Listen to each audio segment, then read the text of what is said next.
Cara yang biasa orang pakai dengan menggunakan gergaji. Memang pula. Air. Kalau kita biasa pakai gergaji macam ni, kekurangan dia adalah ni. Satu, dia banyak habuk tau. Habuk ni pun melekat dekat sini kan, kalau lubang ni. So kita sebaiknya kalau kata tak nak kasih dia leaking, kita kena buang habuk-habuk ni. Kena bersihkan kan, kena gosok-gosok.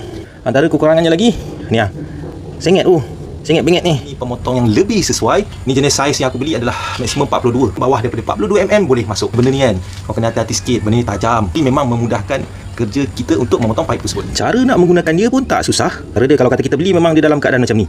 Jadi kalau kata nak guna, dia ada lock kat belakang ni. Kita buka. Untuk membuka mata pisau ni, nampak tu.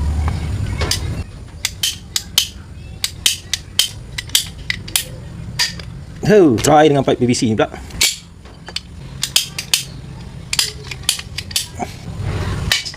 Lama, senang bib. Licin, bersih. Macam senang tak? Dan lepas ni kalau kata korang tak nak pakai, kau rapatkan mata dia balik dan korang lock je lah belakang dia. Boleh simpan.